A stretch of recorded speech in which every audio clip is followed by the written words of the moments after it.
I am Thor, son of Odin, and as long as there is life in my breast, I am running out of things to say. Great, another broken white boy for us to fix. That's my secret, Cat. I'm always angry. You took everything from me. I don't even know who you are. With great power comes great responsibility. I can do this all day. Wakanda forever! And welcome, Internets, to another episode of Views from the 616, the blackest MCU podcast in the multiverse, powered by For All Nerds, where we discuss everything in the MCU from the perspective of people of color. And it is one of your hosts, Tatiana King, aka the Book of Ashanti, aka the Wrath of Khonshu, Doc Aki, Tesseract Thompson, He Who Cannot Be Shamed, and T'Challa Bread. As always, I'm joined by my lovely co-host. It's your boy DJ Ben Amin, a.k.a. Baron Moore Doing Too Much, Universal Fan Khonshu, the Planetoid Paladin, Ben Amin the Living Amplifier, Ben Amin DJ by Night, Brisk Claremont, Professor DMX, Ghost Rough Rider. It's dark, cold, and hell is hot here in the spaceship tonight. TM Tatiana King. I did yes, that dark go. cold joint. Yo, that shit goes hard. Yes, she did. Rest in power to my brother DMX. Rest in power. And welcome, y'all. You know we had to do it. We seen it. We ready to talk about it. This is the review of Thor Love and Thunder. And this is a spoiler-filled review. We have warned you. We don't want to hear no foolishness about you ain't know. We've warned you. We giving you some time. Either pause it and come back later, or, figure yourself out or just get spoiled. Are you ready? I'm ready. All right, let's go to the basic plot of Thor Love and Thunder. More like Thor Love and Blender. Am I right? We catch back up with everyone's favorite thunder god as he looks for love in all the wrong places. And we're just going to get right into it. Yeah, man. You know what I mean? I don't even know. Like, we going to spoil, so y'all already need to know the plot because we're going to tell you everything about this movie right now. Yeah. Directed by Taika Waititi, written by Taika Waititi and Jennifer Caton Robinson. Mm-hmm. Where do we start? So, okay, let's start here. Before we get into the stuff going on. Overall, what's your overall overarching take of this movie? Was it entertaining? In parts. In parts. Yeah. In parts. Okay, it's like this. With the MCU films of late, I've not seen them more than once in the most cases. And that's been because I just don't care. Spider-Man, I think is the only one I've seen a few times at this point. Black Widow, I saw once. Eternals, I saw once. Then I watched it on Disney Plus and kind of lost interest in it. The flaws were, more apparent the second time I saw it. It should have been a series. Thor, Love and Thunder. I mean, I saw Doctor Strange once and then kind of watched it. No, I still haven't watched it again. Thor, Love and Thunder, I do not anticipate seeing again anytime soon unless I watch like a boot or something for another review. But beyond that, man. I think if it happens to be on TV or someone's watching, Disney Plus and it's streaming, I would if I'm in the room, I'll watch it. Yeah. I said anytime soon. I'm just not, in a rush to see it again. And that is to say my overall take is it's enjoyable, but to whom and for whom, the intended, who really is the intended audience. And also what's interesting is my feelings of it actually diminished the more time that went by. So when I first, and if you guys, as you should, you saw our first take review of the movie. Literally, we fresh out the theater. We talked about how we felt. We did say that this wasn't an MCU film that you needed to run to.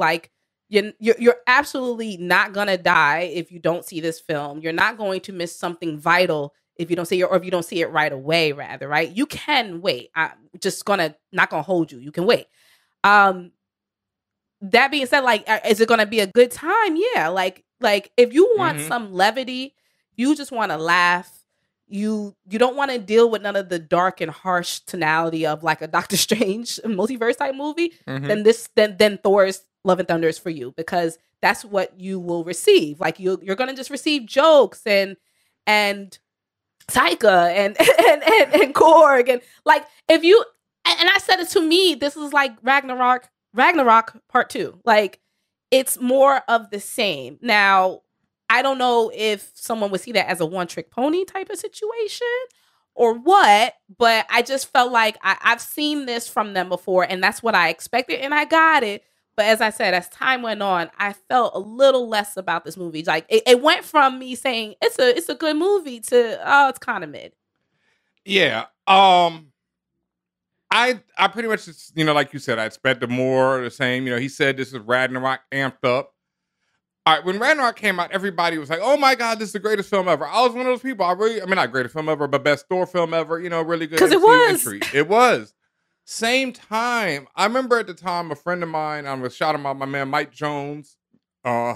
He was like Michael Jones. Can't remember his YouTube review name right now, but he was like, "Yo, that movie is kind of butt." Basically, he hated it. Wow, that's a lot. But this was one of his big issues, and at the time I was like, whatever, we often butted heads. But as time goes on, I agree with him. When Asgard gets destroyed, immediately Korg makes a joke. Immediately. And it's like, Asgard was just destroyed, fam. And that is amplified by a million in Love and Thunder. And I found that to be a huge problem. And beyond that, like we said, there's who is this film for, right? There's a big movement, it seems, in the MCU, obviously, to move on to the next generation and to gather the respect and dollar signs of kids. Mm-hmm. I think they are missing it constantly by dumbing these films down for children in a way that it doesn't need to be done, especially in a film like this where it's dealing with a serious subject like the story of Jane Foster and her cancer. And I just found like, I don't know who they're trying to target, because like they did with America Chavez, where they had this young woman and she just her character's basically an idiot, running and scared. Yeah, doesn't know what's going on, just a clown. And in this movie, you have all these kids who are a part of the action and not really clowns or whatever. But at the same time, the rest of the film has these constant level of jokes that are for like 3-year-olds to me. Not even someone like a 5-year-old or a 6. I mean, they'll laugh at them. Obviously, they're kids. And they're going to laugh at, and kids love repeated jokes. So if you just beat a joke to death, a kid is going to love it. So, but it's like, you can make films that appeal to adults and to children. And you can Pixar make films. does it all the time. Pixar does it all the time. Took the words out of my mouth. And it's like, you can make a film that teaches kids things and doesn't dumb it down for them, where even an adult can learn something from it. And I just think that this film fails to do that on pretty much every level. And it is the tonal shifts of this movie that are just disturbing. And then it has no guts. Like, it won't do anything that has any, long-term effects. It's just like, it's so scared to take risks.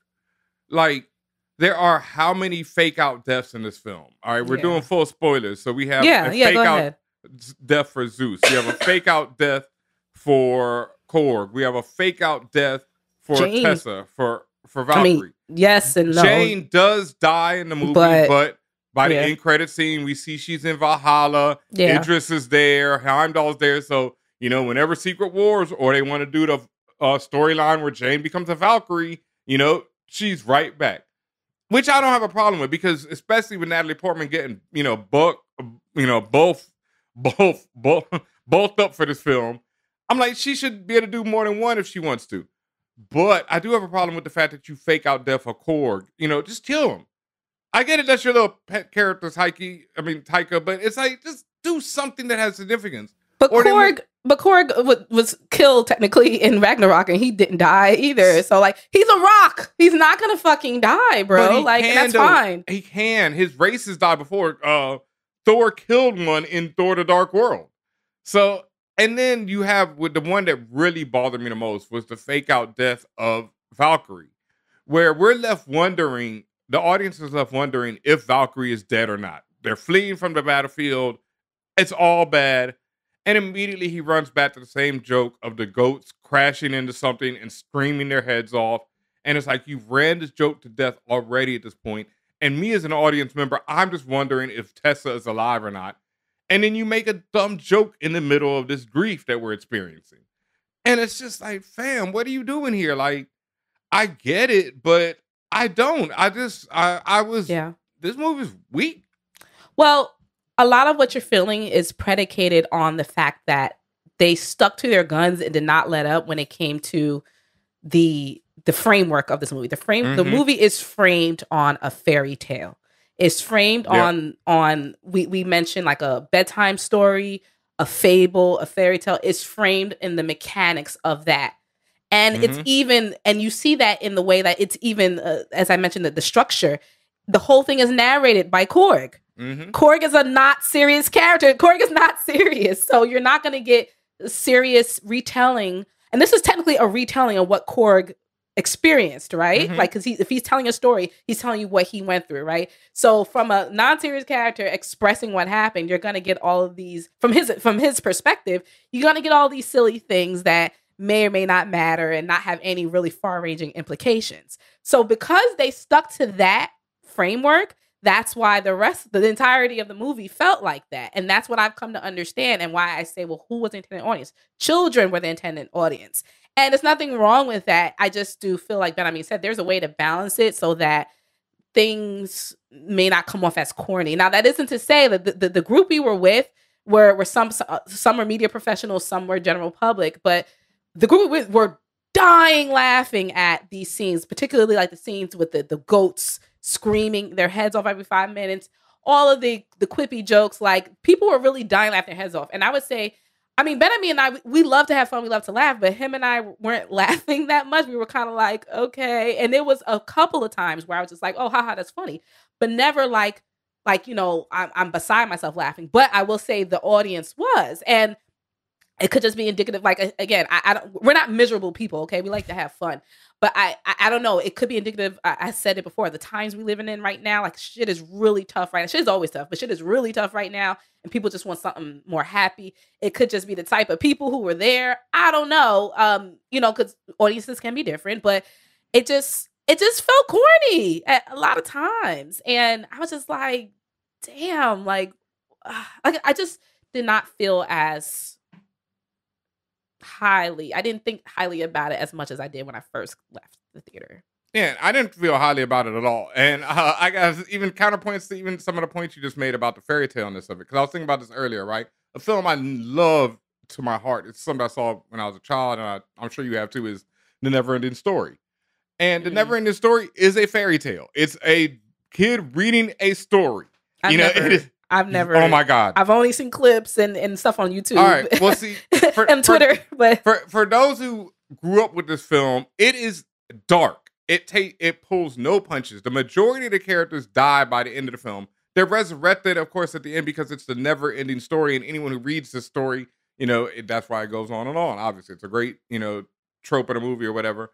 But these characters die. Like, Atreyu loses his horse early in the film, and it is a devastating moment because this is his family. You know, it's more than a horse to him, and you're sitting there and you're crying, you're screaming. Like, me talking about it right now is triggering mad people in our audience. And this film can't even allow itself to do that. So I can't take the conceit that it's being told by Korg as that makes it, you know, okay for it to be so goofy, because that's a problem. Korg is a pet character of Taika. It is Taika's voice. He keeps, like, you know, inserting himself into this film. So it's basically him telling you this story, which as the director, he is already doing. So I just had a problem with, like, it's the levity, and it's not because of the sign of times, nothing. I keep harping about it, everything, everywhere, all at once. I cry laughing. I cry with it. There were things in this film that I love. You know, like, I thought that Chris Hemsworth and Natalie Portman did a great job with the limited amount, because it's the first time we finally get to see their relationship really explored on screen. Yeah. And I thought they did a great job with that. I like the filling in of the gaps. Yes. I thought their heartfelt moments, especially at the end, were amazing. And then it's a stupid joke 5 seconds later, so I can't even appreciate how well they handled that scene. And I really want to talk about this again real quick, because the whole cancer issue is going to be triggering for people, right? This is a storyline taken straight from the comics where Natalie Portman, Jane Foster, you know, has cancer. She seeks out the power of Thor. She's found worthy of Mjolnir. She becomes the mighty Thor. She goes on adventures, etc. But every time she uses the power, she can't get the medicine for her cancer, and it inhibits, her healing. So it's a choice she has to use. And as we see in this film, it ends with her passing away. And I just found that,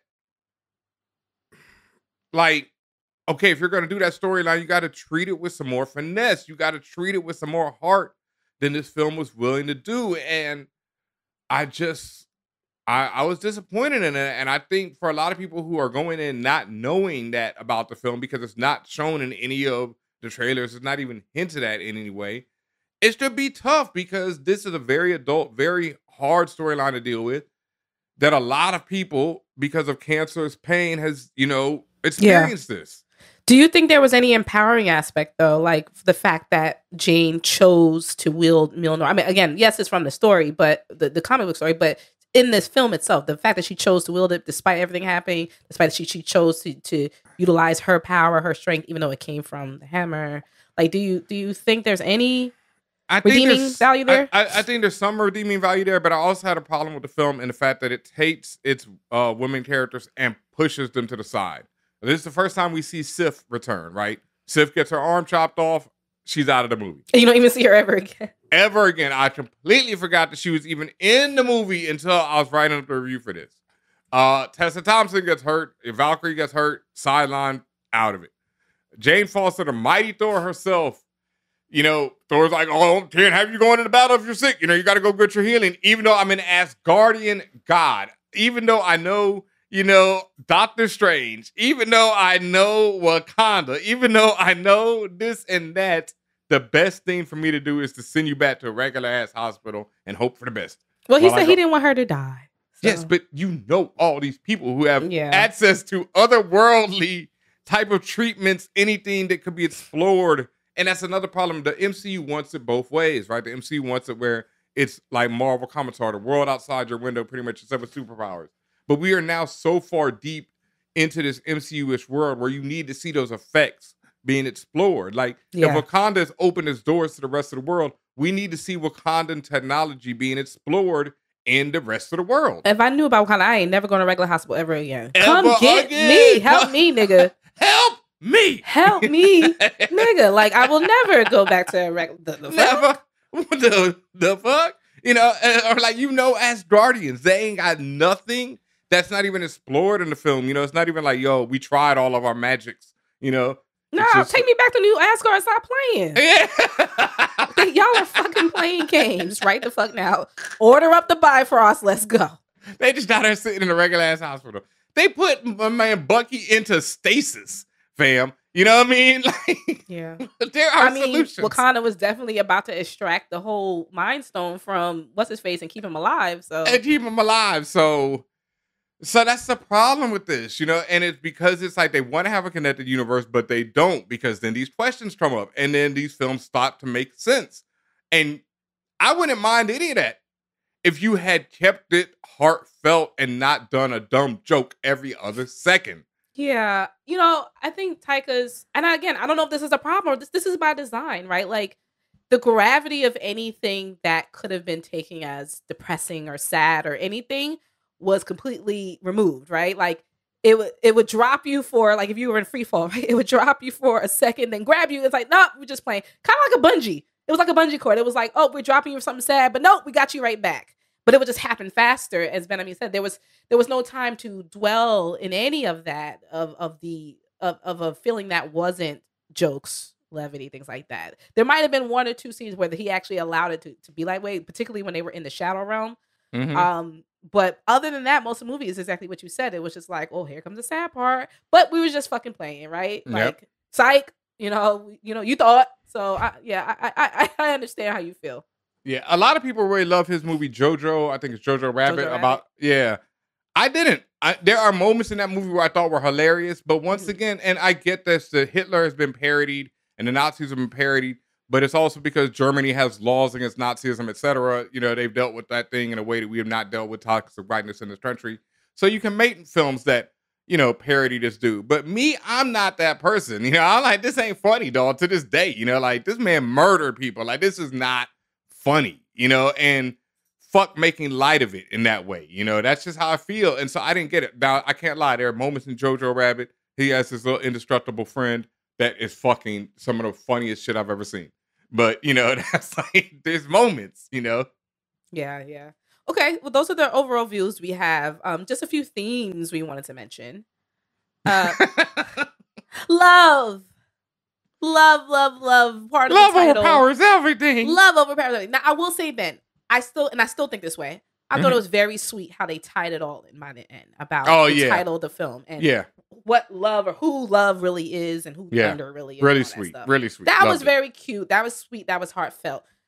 Again, kid's story, but I liked it. No, I love that. Do. Yeah, that wrap up at the end, I was like, oh, this is great. Yeah, the wrap up almost made me forget. You forget all the other stuff that pissed you off. Okay. We go through about Jane Foster being Thor's true love. And as you said, I love that they filled in those gaps of how their relationship developed. What they were doing while the Avengers and all this stuff was going on. Like, what was Thor and Jane doing? And then the fact that they grew apart and why they grew apart. And that was very relatable. That's like real life, right? Like, someone is afraid of losing the other person, so they purposely start pushing them away and then trying to, like, not spending time with that person, and you end up growing apart. So I thought that was fine. Yeah. Ben, I mean, didn't care.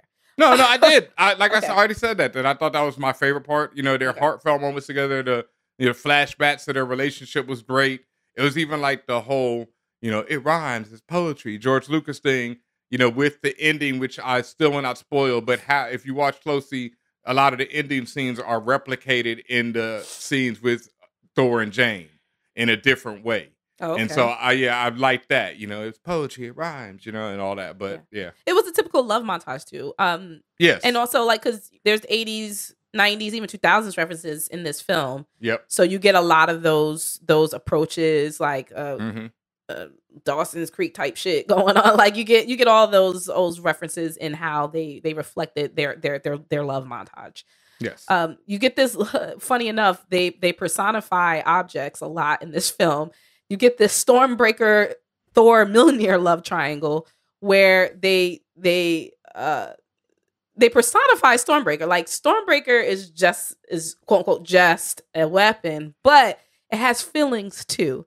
And this was throughout the film. And Ben, I guess you found this corny. I was more interested in how he rode that joint. You know what I mean? Like, wow, he rode it like a broom. That shit was funny as hell. But yeah, just the whole Thor was just like, oh, millionaire, you're with Jane now. Oh, okay. And, like, he was gushing over Mjolnir, and Stormbreaker was just like, what about me, nigga? I'm your wife. Like, Mjolnir's that first love. Yeah. You know what? It reminded me of the meme, the picture of the meme with the white guy holding his girl's hand and he looking back at the other girl. That's, and we should actually post that. We're going to post that soon.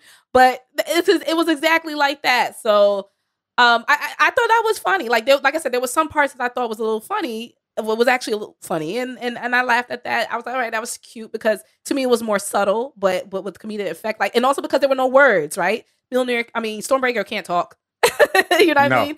So the fact that it would just slide real slow into the scene, like, I thought that was hilarious. Like, I thought that was hilarious. Yes. And I noticed the stuff I was laughing at was not the physical comedy, because I didn't find that funny. Was not the verbal stuff. It was the stuff that went unsaid, stuff with no dialogue. Mm-hmm. That was, with the exception of them crashing into that planet.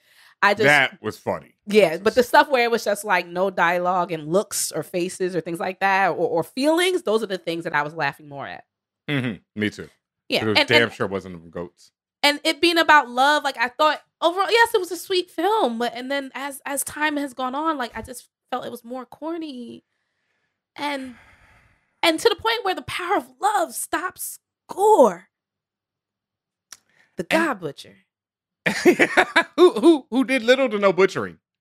He did a lot of butchering. We just didn't see all the butchering. Well, that's no good then. You ain't seen all the distress signals, thousands of distress signals on the map. It was on the Summer Jam screen, all the gods he killed. But we didn't see not near a butchering. We saw some hanging, though. We saw some legs hanging.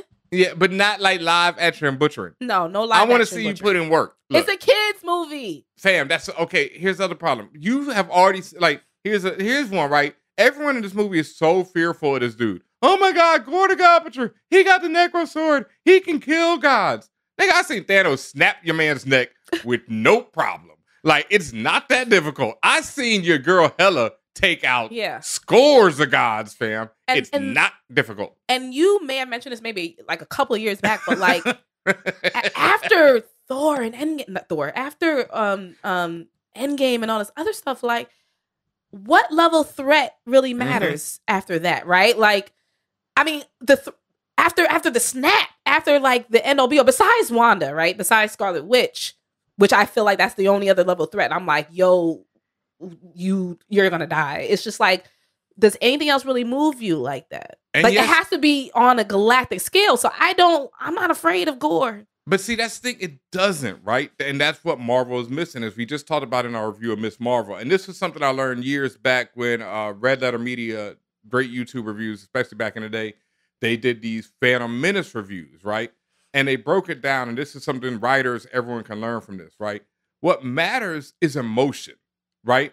The reason why the original Star Wars lightsaber fights are so great is because there's this emotion. When Darth Vader is fighting Obi-Wan, both of these dudes are old men moving stupid slow. It's rudimentary special effects, so there ain't none of that stuff that they doing. But there is so much emotion in this because, one, Vader is fighting his princess versus master. You know this already. And then you also know that Vader is his ultimate evil that's trying to get to Luke, and Obi-Wan's just trying to hold this man off so that Luke can escape. So there's emotion. Then in the second film, in Empire Strikes Back, when Luke fights, he's going for vengeance after Obi-Wan. So you as the audience is like, nah, Luke, get that. And you know what? And then Darth reveals he's his father, so you're conflicted. So there's all this emotion. It doesn't matter about level of threat. Thanos is such a great character. It's because the emotion attached to him. Sure, he's going to wipe out half the universe, but you know why his motivations are. You know his why. What I mean? You know what he's about. You know what he's going to accomplish. And there's emotion attached to him. These characters either know him or they've been dreading him forever. It's different things why they all react to him differently. Thor wants vengeance because right away it establishes he kills Loki. Gore has nothing to these characters other than that he's killing gods. But that's not difficult. So that can't be the big motivation. Like if they'd had Gore, which isn't in the comics, but it might have helped because I've read the comics. I enjoyed that run, but I'm just not sure if it didn't translate because of all jokes, etc., or whatever. But let's say that they'd had Gore somehow more connected to the Asgardians, where if he was an Asgardian who prayed to Asgard and was like, and rejected by Thor and them, then you have an emotional connection. Then you're like, damn, well, you know, he kind of right in killing Thor because this man rejected him and his daughter died. Right. But because of that, it's like, this man's just killing every god because his god didn't come back for him. He was a random from the Civilization series on PC. And that's the problem. Yeah. You like don't care about it. You're like, all right, next. You don't need galactic threats. That's what the MCU is missing. That's why Miss Marvel right now, we're having a problem with the villains because they're like the world we're in. But we don't care about the unseen. You know what I mean? So it's like if they had more of a connection to her, it would make it more emotional. Be like, okay, this is why, you know, I need that. But they do have a connection, Ben. They're both from the North. Just like I say to people about Howard, look, just because you went to Howard, don't mean we just family. You know what I mean? Like there's a connection. Oh, Bison don't mean Bison. Family. Look. Oof. I had to learn that the hard way recently, fam. Some of y'all be out there, dog. Yeah. Oof. All right, I get it. Ain't you? You know. And more just about love. Like you see all the different types of love in this film. Like you see, I mean, it's more lust, but Tessa, when she's winking at Zeus's girls, or she kisses the girl on her hand, and you know, just more about Valkyrie, not Tessa, but Valkyrie, but more about Valkyrie's goings-ons and how she's moving. If you stared, say you stared, Disney. You know, that's all I'll say about that. Like that's like Disney, y'all are killing me. If you stared, say you stared, dog. Do the same-sex relationships. Like, why y'all gotta be hinty and weird? We're not on the same team, Thor. I was like, oh wait, that okay. I guess that's referencing that. I guess. They do all these ha ha he. And I'm just like, bro, she's a lesbian. Like, get over it. Like, I don't know. Korg. Again, this is more of a comedic effect, right? Like, he said how Cronins make children, and I don't even know if Cronins have sexes, like if they're male or female, but the names that they have are, at least in the human world, are more masculine anyway. So like, for example, like Korg falls in love with a Cronin named Dwayne, right? Mm-hmm. And Ben, I mean, it was so funny when he said the name Dwayne, Ben, I mean, turned to me in the seat because Ben was over it at this point. So Ben turns to me, he says, The Rock. really? Yeah. And then turns around, I'm like, oh, haha. So, you have all these jokes within jokes. But yeah, Corey talked about how the Cronins, they hold hands over a lava pool, and I guess they just stand there for a long time, and then the kid comes up out of nowhere. I don't know. But yeah.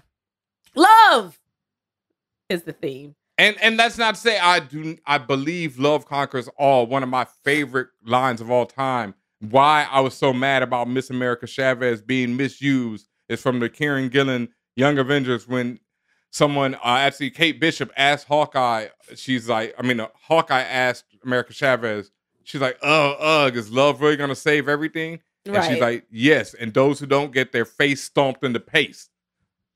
If you don't believe that, you get stomped out. But love will conquer that everything. Escalated quickly. Well, that's what it is. If you don't believe in love, you're going to get stomped out. Because we about love here. But if you ain't about it, Wow, okay. And that's what I'm saying. But that's how I feel. And that's why I loved Everything Everywhere. Because it's a movie that has this same message. And that's a message that's hard to deliver. That's why Chris Evans is such a phenomenal actor. Because Captain America is a difficult role to play because, as you said on the show, you hate that Boy Scout idea. You hate Superman because he's a Boy Scout. But all Chris Evans is a stupid Boy Scout. And people love him. I don't hate Superman. The Boy Scout imagery. Yeah, you hate that imagery. I am a Boy Scout, shout outs to those who did it right. Ugh, some of y'all. But once again, Chris Evans does that so phenomenally. And I can't remember the lead actor in Everything Everywhere, but he is also doing that role where he has to be such an earnest love will save everything, do right and the world will turn out right role. And that's hard to do. And so I don't feel like this film really got it. It's difficult. Well, that shows in the rest of the themes you wrote here because the next theme is who knows, hot mess. I mean, I won't say this film was a hot mess. I just I don't say that either. I just think, like I said, while I expected Thor Ragnarok 2, it's just I didn't expect the tonality to be so as you say, dumbed down. Oh, one, you cannot give us the same shots that you gave us, right? That is weak. You can't give us another slow motion Thor jump, with the lightning raining down with a rock and roll song playing and expect it to have the same impact. You can't do that. You know what scene was not in there that we saw? Her licking that blade?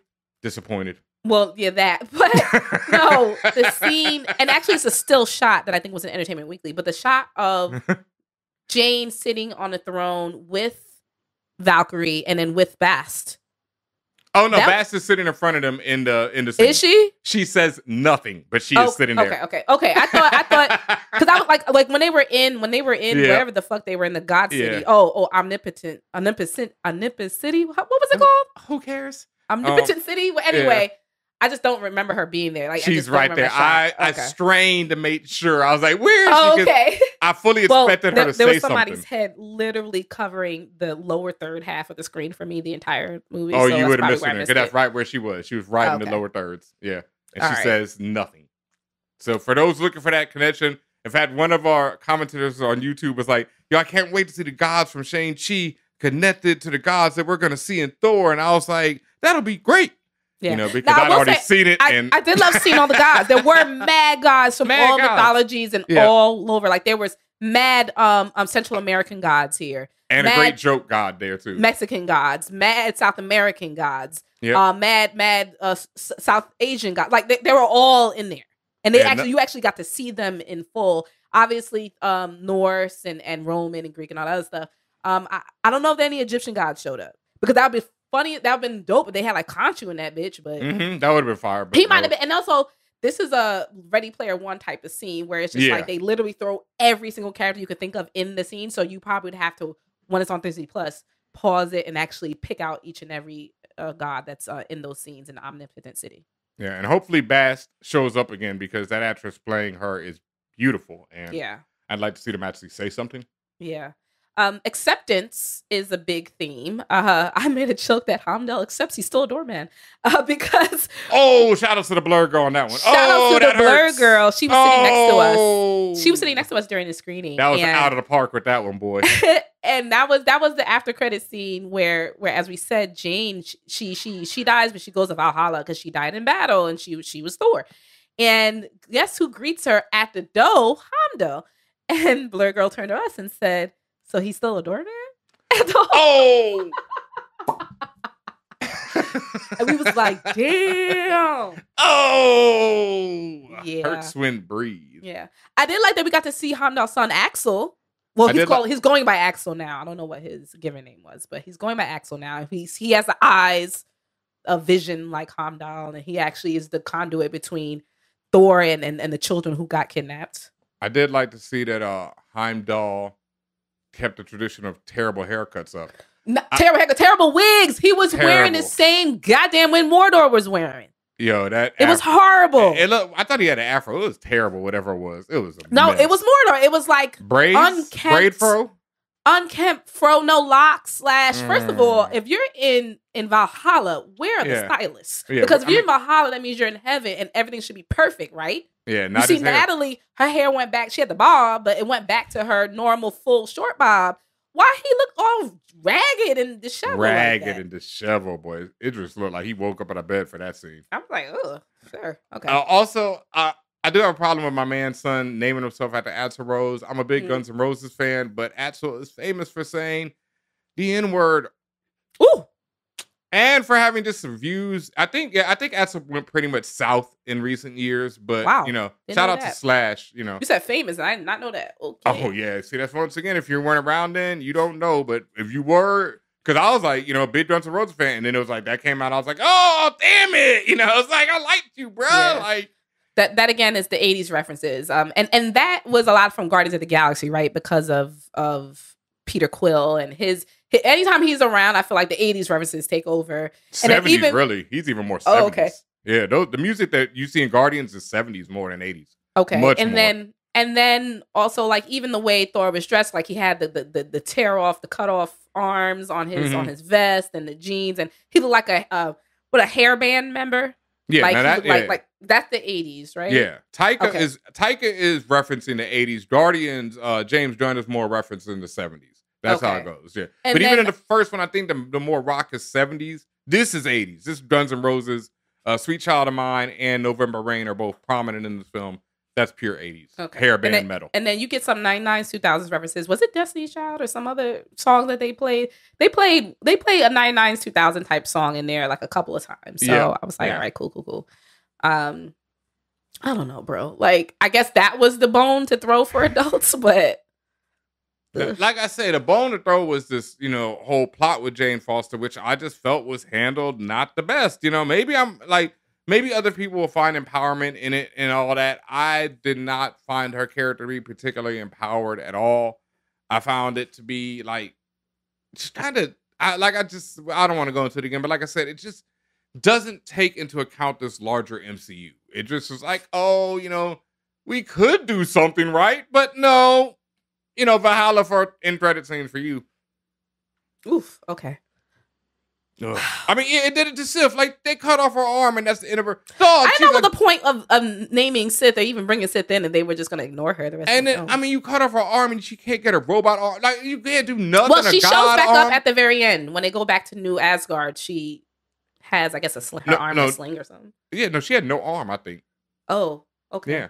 Yeah. Like dog. Okay. Come on. Technology doesn't exist. No, I mean Wakanda again. Tony Stark's legacy, nothing.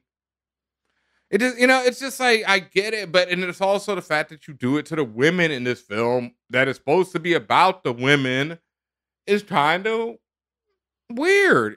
Right. Is that a Star Wars reference about the left arm getting cut off? Oh, damn sure is constantly. They already did that in every Phase 2 film. Somebody gets their arm cut off. Okay.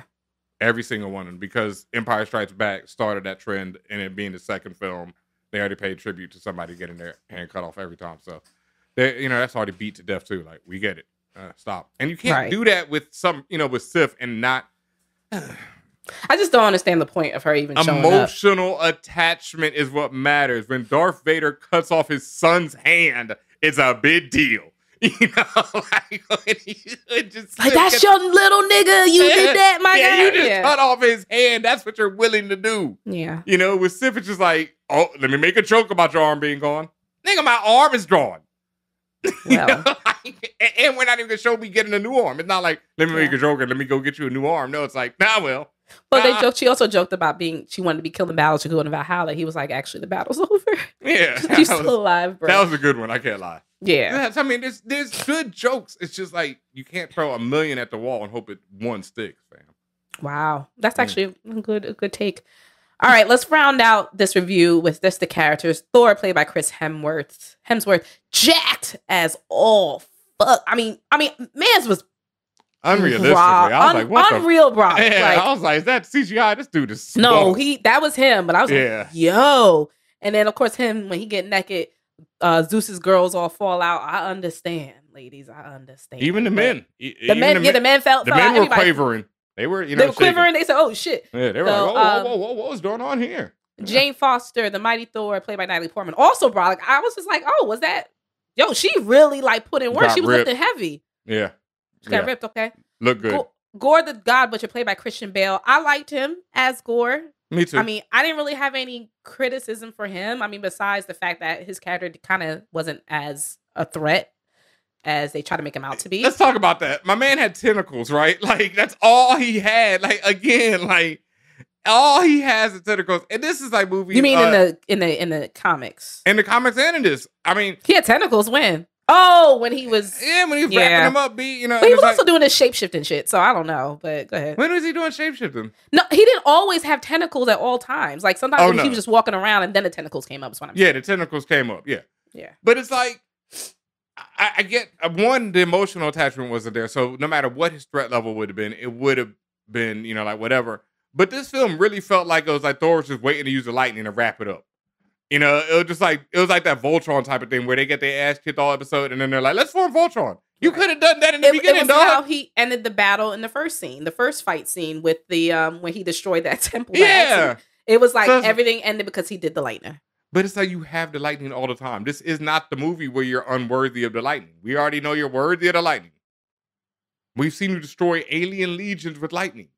You know, like, again.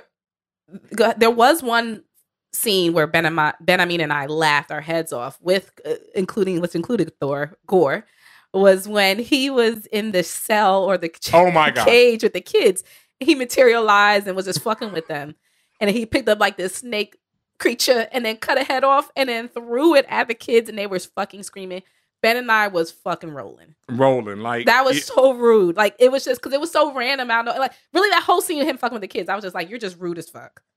Y'all know me. Iron Man 3 is the best Iron Man, specifically because of how Tony Stark treats that little boy throughout that movie and dogs him out at every turn.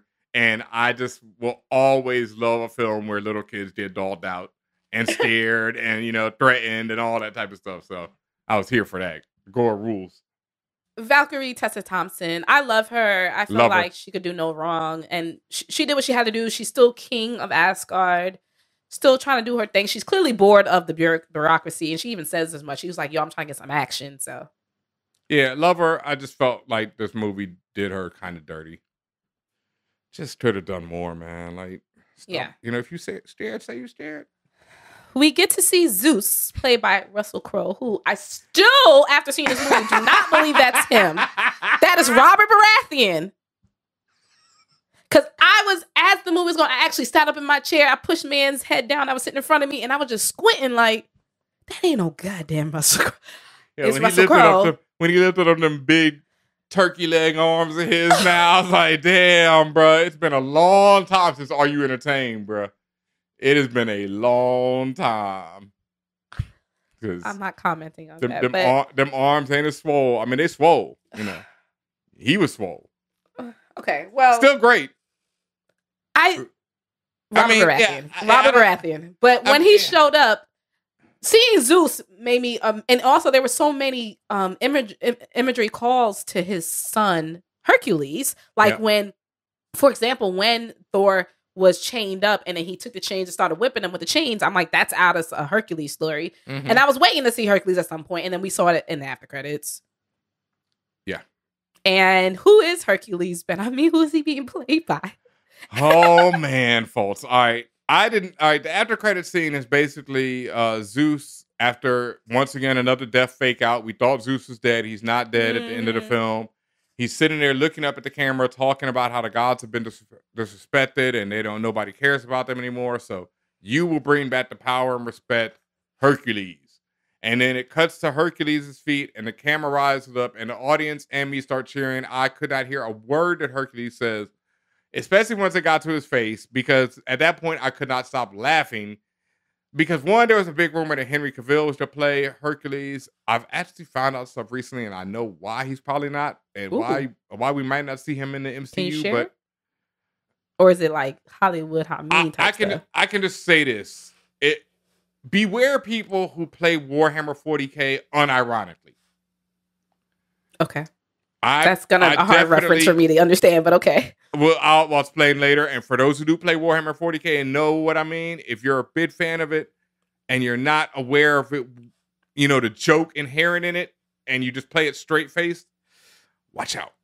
We'll get back to that at a later point because I don't, this is a Hollywood, story beyond that. So who is playing Hercules? Brett Goldstein, better known to fans of Ted Lasso as Roy fucking Kent. All right.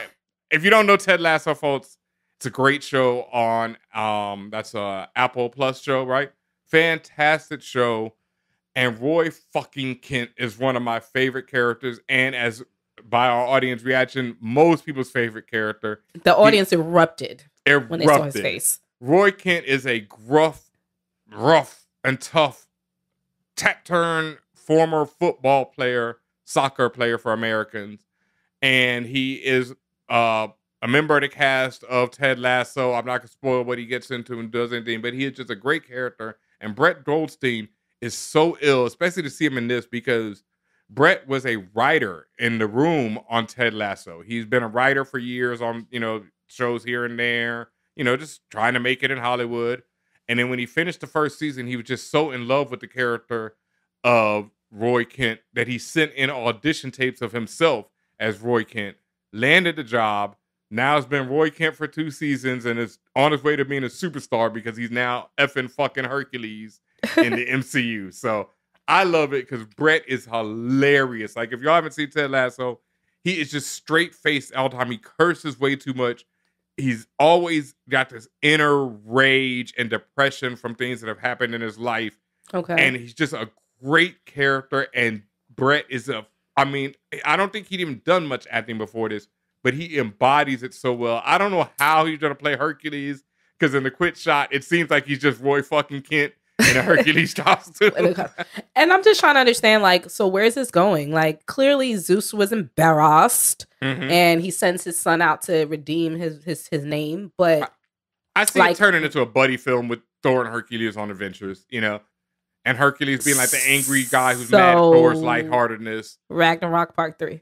Basically, fam. What do you think this is? Okay. Yeah. This shit gonna print money. Like, let's not act like this shit ain't gonna be yeah. This shit is $1 billion movie.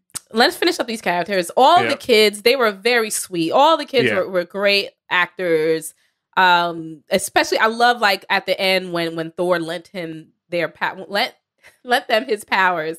So each kid had a bit of Thor in them. So like even like the little kid with the little rabbit plushie that she was holding around, or they were holding around, and like the I think that the rabbit that came out with like thunder eyes or something like that, like laser type eyes. It was hilarious. And even this one little girl, she was dressed up like as a fairy, and she was just defeating monsters with her little magic wand. Like it was really, now that was cool. I like the infusion of like the not real life, but MCU life. Avenger power with little kids, like, and most of them being Asgardians, some of them are not, and Thor's like, well, we're all Asgardians today, and like that was cool. Yeah, that was cool. I like that. I love that whole scene where my man was like, Axel I'm not Asgardian. Hamdell's son went hard too, like the way he like really broke out and really coming into his own as well. So you see they're prepping him again for the next phase of the MCU, because he's gonna come out again. Yep.